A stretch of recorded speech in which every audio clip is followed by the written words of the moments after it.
Sir, जब एक कोई स्टूडेंट एक आईपीएस बनता है या यूपीएससी पास आउट करता है, सर उसका क्या रूटीन क्या रहता है? देखिए, ट्रेनिंग में हमारा रूटीन थोड़ा अलग सा रहा है। सुबह 5 बजे उठते थे और ट्रेनिंग का जो भी है शेड्यूल आउटडोर में इंडोर में सब करते थे। तो यहाँ जब जॉब लग जाती है हमारी, तो फिर जहाँ पोस्टिंग हो जाती है तो वहाँ डिपेंड्स ऑन द प्लेस। अलग अलग जगह पे अलग अलग रूटीन्स होते हैं।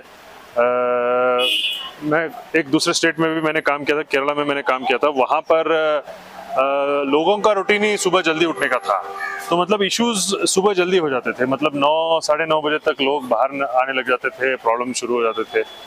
तो it depends on the place, but मेरे अनुसार तो कि एक 9:30 10 तक आप ऑब्वियसली ऑफिस जाना पड़ता है। बट कभी कभार ऐसे जगह होते हैं जहाँ पर बड़े शहर हैं, वो शाम को 8 बजे के बाद बहुत एक्टिव हो जाते हैं लोग, तो वहाँ पर और ज़्यादा प्रॉब्लम्स हो जाते हैं। तो शाम को भी काफ़ी लंबा चलता है, बट छोटे जगहों पे उतना ज़्यादा इश्यूज नहीं होते। कैडर की अगर बात करते हैं तो सर, आपका केरला कैडर ठीक था कि हिमाचल? देखिए, अभी तो मैं हिमाचल में हूँ। मैं हिमाचल को बहुत पसंद करता हूँ और यहाँ पर मैंने काफ़ी एंजॉय किया है। और मेरे को हिमाचल केरला से और अच्छा लगा। यहाँ के लोग और अच्छे हैं, यहाँ का एनवायरनमेंट वातावरण बहुत अच्छा है और प्राकृतिक सुंदरता भी बहुत अच्छा है। एंड वैसे केरला भी सुंदर था, बट वहाँ पर चैलेंजेस बहुत ज़्यादा थे। जो क्राइम रिलेटेड चैलेंजेस ज़्यादा थे, पब्लिक प्रेशर बहुत ज़्यादा था। उस हिसाब से Himachal is much more conducive to work. Sir, एक सवाल है सर, ह्यूमन राइट्स वायलेंस आए दिन पुलिस पर लगता है सर, इसके लिए पुलिस बची रहे क्या? क्या मतलब इसमें किस तरीके से कार्य कर रहे हैं आप? देखिए, ह्यूमन राइट्स वायलेशंस तो लगते हैं पुलिस पे। हमने भी मतलब हमारे एक्सपीरियंस में देखे हैं कि हमारे सबऑर्डिनेट ऑफिसर्स काफ़ी लोगों पे लगे हैं एलिगेशंस। तो मेरा मानना है, एंड हमने यही बोला है सभी को, कि कानून के अनुसार जो सही है वो करो। एंड इसके अलावा अगर कोई फॉल्स एलिगेशन आप पे लगाता है तो आप उसको काउंटर करने के लिए आपके पास सभी सबूत आपके पास रहे। यही मेरा मानना है। एंड मैं यही मानता हूँ कि जो इलीगल है वो कार्य ना करें। सर, लोगों के माइंड में एक क्यूरियोसिटी है कि पॉलिटिकल प्रेशर बहुत ज़्यादा रहता है। क्या आपने उस तनाव को क्या कभी महसूस किया, चाहे वो केरला की साइड रहा हो या फिर हिमाचल की साइड रहा हो? देखिए, हमें एक चीज़ समझना होगा कि हमारा जो सिस्टम है एक डेमोक्रेटिक सिस्टम है, और जो पॉलिटिशियंस या जो पब्लिक रिप्रेजेंटेटिव्स चुने गए हैं वो समाज ने, और जो वोटर्स हैं उनको वोट दे के चुना गया है। उनका एक सिस्टम है एंड ऑब्वियसली वो समाज को रिप्रेजेंट करते हैं। अगर उन्होंने कई अधिकारी को किसी चीज़ के लिए कॉल किया, अगर वो लीगल है, अगर वो समाज का मतलब वो बोल रहे हैं कि हाँ जी ये कार्य हमें ऐसे चाहते हैं कि यहाँ पर एक ट्रैफिक सिग्नल बन जाए, या फिर मान लीजिए ये वाला जो इशू है ये कोई लेडीज के रिलेटेड इशू है, इसमें आपको एक्शन करना होगा। अगर if public is coming in representing their मतलब उनके जो प्रॉब्लम्स हैं उनको बता रहे हैं और वो हमें कन्वे कर रहे हैं, इसमें कोई गलत बात नहीं है। इनफैक्ट ये it is helping democracy, it is helping the system. हमें जो समाज में जो प्रॉब्लम्स हैं वो हमारे और आसानी से हमें नज़र आ रहे हैं। जब हम उनसे इंटरेक्ट करते हैं हम 5-6 चीज़ें और समझते हैं, क्योंकि उनका ये अनुभव, यहाँ का एक एरिया का अनुभव हो रहता है कि 30-40 सालों से वो यहीं पर रहे हैं, पले बड़े हैं और यहाँ के जो प्रॉब्लम्स हैं उसको देखा है उन्होंने। तो वो और अच्छे से कभी कभार हमें प्रॉब्लम्स के बारे में बताते हैं और उसका सोल्यूशन भी बताते हैं। तो मैं ये नहीं मानता हूँ कि ये इंटरफेरेंस है, मैं यही मानता हूँ कि ये कोऑर्डिनेशन के साथ और गुडविल के साथ ये और अच्छा से हम हमारा ड्यूटीज जो है परफॉर्म कर पाते हैं उनके उनके उनके साथ। सर, एक लोगों का मानना एक ये भी है कि पुलिस का मानना ये है कि एनकाउंटर करना ही एक पुलिस का एक अपराधियों के प्रति एक उपाय है। क्या क्यों ना उसको कोर्ट के द्वारा ले जाके उसको सजा दिला सकते हैं? देखिए, जो प्रोसेस ऑफ लॉ है, उस प्रोसेस ऑफ लॉ से अगर हम बाहर निकलेंगे तो कहीं ना कहीं हमें दिक्कतें आती है। तो मेरा मानना यही है कि प्रोसेस ऑफ लॉ के अनुसार चले, और ये एनकाउंटर्स जो होते हैं ये एक्स्ट्रा जुडिशियल होते हैं, और इसके अनुसार चलेंगे तो कहीं ना कहीं हमें ये ह्यूमन राइट्स वायलेशंस और ये सब चीज़ों को फेस करना पड़ता है। तो these are unavoidable, I am sorry, these are avoidable, है ना। इन चीज़ों को अवॉइड करके चलना चाहिए। एंड जो सिस्टम है उसको और स्ट्रेंथन करने में हमारा एक सहयोग होना चाहिए instead of taking law in its own hands. अपराधियों की बात की आपने सर अगर कोई अपराधी किसी अदर स्टेट से आके इन पहाड़ी की वादियों में आके अगर छुपता भी है, तो कई जगह मैंने देखा है ऐसी भी हैं जहाँ यहाँ नेटवर्क भी नहीं आता है, तो उसको आप कैसे कनेक्ट करते हैं, कैसे पकड़ते हैं, उसके लिए कोई रणनीति क्या रहती है? देखिए ऐसा है, आपकी बात बिल्कुल सही है, आते हैं क्योंकि हमारा क्षेत्र है बहुत बड़ा क्षेत्र है, बहुत आइसोलेटेड ऐसे जगह हैं जहाँ जाना भी मुश्किल है।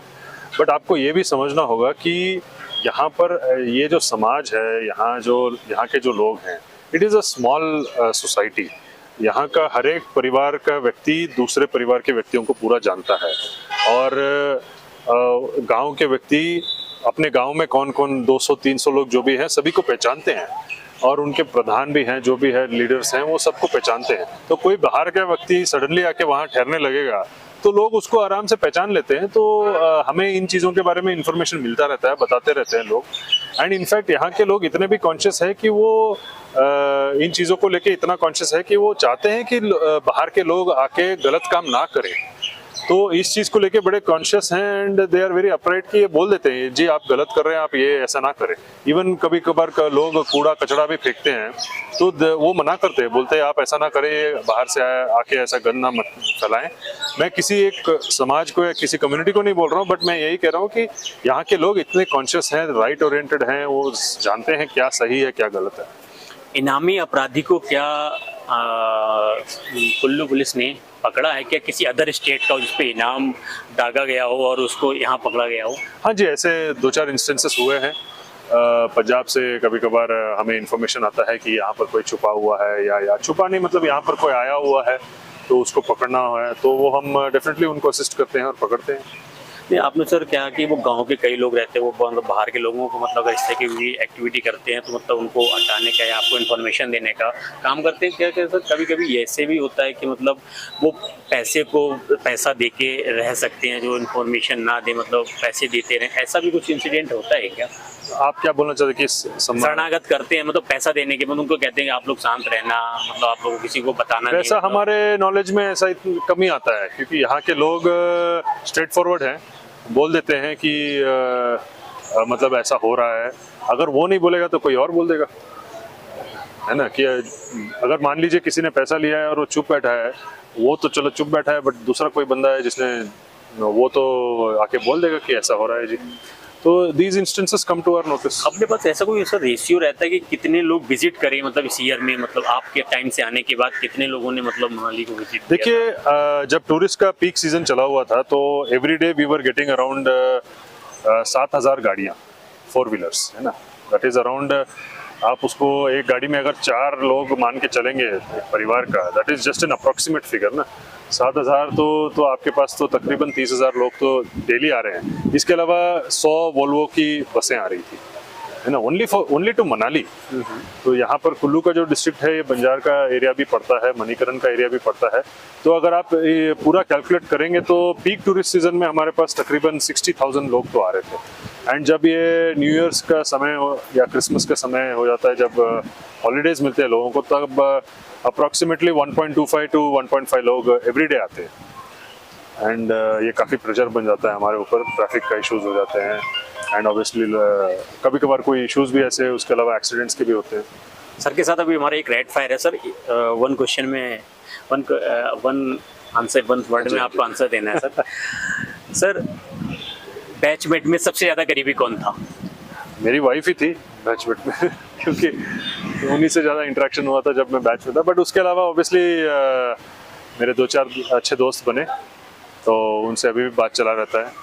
सर फ्री टाइम में क्या करना पसंद करते हैं? Music and sports, fitness. Kartikeya sir ने के अपने कार्यकाल में अब तक कोई एनकाउंटर किया है? नहीं। इस भविष्य में अगर आपके ऊपर कोई बायोपिक फिल्म बनती है तो आप कौन हीरो चाहेंगे आपका रोल अदा करे? मैंने कभी सोचा नहीं है, आई डोंट नो कौन हीरो चाहेगा इसका। मे बी मैं मतलब मैं बाल नहीं रखता हूँ, तो मे बी कोई ऐसा हीरो जो मेरे तरफ बाल नहीं रखे। सर लोग कहते हैं कि चाह खत्म नहीं होती है, कि अभी भी कोई इच्छा है? इच्छा है, मतलब फिटनेस में और थोड़ा और फिट बनूं एंड म्यूजिक थोड़ा और सीखूं। इच्छाएं ये है एंड मेरा थोड़ा और स्टडीज करने का मन है, अगर मौका मिलेगा तो और थोड़ा पढ़ाई करूंगा। सबसे कठिन अपराध का नाम जिसको जस्टिफाई करने में मतलब बहुत ज़्यादा टिपिकल रहता हो। क्रिमिनल का हाँ, क्रिमिनल में कोई मतलब ऐसा कोई अपराध हुई? इतना मतलब चैलेंजिंग इश्यूज हम फेस करते हैं तो जनरली चीटिंग केसेस में फेस करते हैं। किसी का नाम नहीं लेना चाहूँगा, बट चीटिंग केसेस में हम फेस करते हैं क्योंकि वो मैं थोड़ा समय में विजिलेंस में रहा, तो तब मैंने देखा है कि मतलब कई ऐसे लोग होते हैं जो गलत करते हैं, बट वो चीज़ को प्रूव करना बड़ा चैलेंजिंग होता है हमारे लिए, क्योंकि डॉक्यूमेंट्री एविडेंस बहुत ज़्यादा होता है। तो एंड केसेस बड़े लंबे टाइम तक चलते रहते हैं, 10 साल 15 साल। तो इन्वेस्टिगेशन में ही काफ़ी टाइम लग जाता है, कोर्ट प्रोसेस में काफ़ी टाइम लग जाता है। तो मैं मानता हूँ कि वो काफ़ी चैलेंजिंग होता है। काम करने की इच्छा में सर आपने बोला कि पढ़ना है, मतलब आगे मतलब अभी फिलहाल इसमें मतलब कार्यरत कंटिन्यू है? हाँ बिल्कुल है। अभी मतलब कुछ ऐसा कुछ पढ़ना बोले तो नहीं चल रहा है, अगर और कोई एक्स्ट्रा प्लान सर्विस के अंदर ही मौका मिलेगा तो पढ़ने का, तो वैसे वाला सर्विस में तो चलना है ऑब्वियसली। और भी किसी कैडर में जाना चाहते हैं? ऐसा मैंने सोचा नहीं कभी, अभी इसके बारे में थॉट प्रोसेस मेरा है नहीं, अभी सोचा नहीं इसके बारे में। युवाओं के लिए क्या संदेश देना चाहते हैं? युवाओं के लिए मैं यही बोलूँगा कि कभी कभार आप सोचते होंगे क्यों मेरे साथ ऐसे हो रहा है, क्यों गलत हो रहा है, मेरे साथ ही ऐसा क्यों हो रहा है। मैं मानता हूँ कि चुनौतियाँ सभी लोग फेस करेंगे। अगर आपको कहीं ना कहीं आप अगर संघर्ष कर रहे हैं, हार्ड वर्क कर रहे हैं, तो ये सवाल आप पूछते ही रहेंगे। अगर आप ये सवाल नहीं पूछ रहे हैं तो आप संघर्ष नहीं कर रहे हैं। तो अगर आप ये सवाल पूछ रहे हैं अपने आप को कि क्यों मेरे साथ ही ऐसा हो रहा है, क्यों, why am I facing challenges, आप ये मान के चलिए कि सिर्फ आपने ही ये चैलेंज फेस नहीं किया है, आपके पहले बहुत सारे लोगों ने ऐसे चैलेंजेस फेस किया है, इसको ओवरकम किया है और आगे बढ़ के सफल हुए हैं। तो ये एक ही मैंने अपने प्रिपरेशन गेस के समय में मैंने एक कोट में बड़ा याद रखता था एंड इसको बार बार पढ़ता था, रॉकी बैल्बोआ का, every contender was once a champion, every champion was once a contender who refused to give up, है ना। तो इस चीज़ को मैं याद रखता था and I used to follow this. तो ये बड़ा मेरे को मोटिवेट करता था। Thank you sir. Thank you very much time देने के लिए sir, thank you. Thank you.